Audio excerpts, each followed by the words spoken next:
Just like that, the Texans are no longer J.J. Watt's team. Their AFC playoff fate in 2017 is fully in the hands and legs of Deshaun Watson now. For the second straight year, Watt will see his season cut short by a major injury.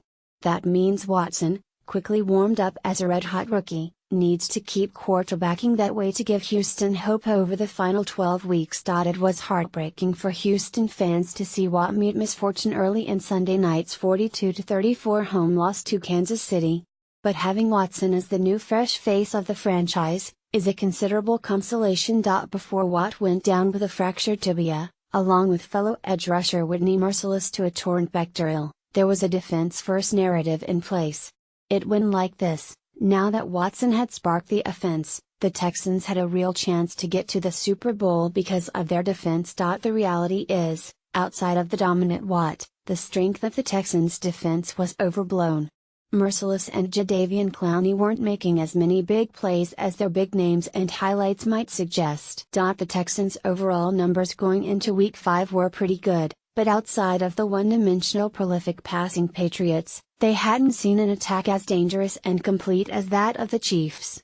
They can struggle to stop the run on the second level, and they have pass coverage holes on the back end. Exit Watt, exit Mercilus, and there goes any real chance of stopping the Alex Smith and Kareem Hunt machine. That is, except for Watson trying his best to outscore them. Even though it took a last-gasp TD pass followed by a 2-point conversion from Watson to make it a one-possession game on the final scoreboard, he's the reason the Texans even made the Chiefs sweat. On top of his second consecutive monster game, 16 of 31, 261 yards passing, 5 TDs, 119.8 rating, 31 rushing yards, 1 TD saving tackle, he kept up the Texans' energy when it could have been completely drained without Watt. The Texans are 2-3, one game behind upstart Jacksonville for the AFC South lead, tied for second with Tennessee.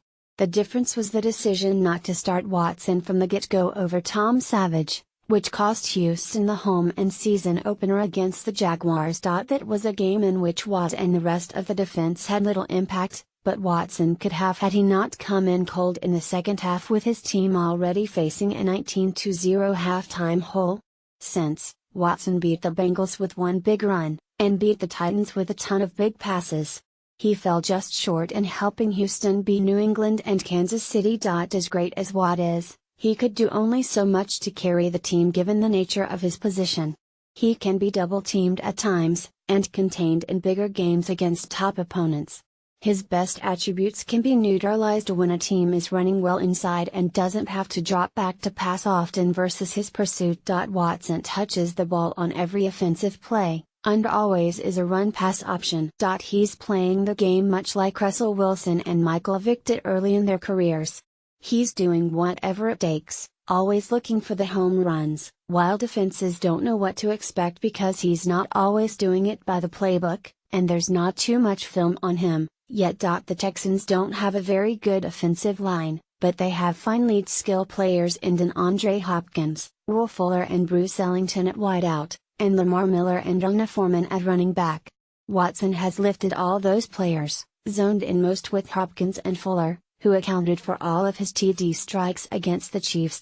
Even with Watt being the best defensive player in the game, the Texans were stuck at a 9-7 ceiling under coach Bill O'Brien. As weird as it sounds, anything happening to Watson on Sunday would have been the more devastating injury. Watt has done a lot to brighten lives in Houston with his relief efforts where it counts, and he remains a team MVP even though he won't see the field again for a while. Watson didn't waste time picking up on that community spirit off the field with the donation of his first NFL paycheck to help Texans employees affected adversely by Hurricane Harvey. Now Watson is being looked to as the only source for the ultimate pick-me-up on the field. No, there's no more number 99 for 2017. But with number 4 at the forefront playing better than anyone could have imagined, the Texans have a lot more than hope. They have somebody who gives them a chance to win every game.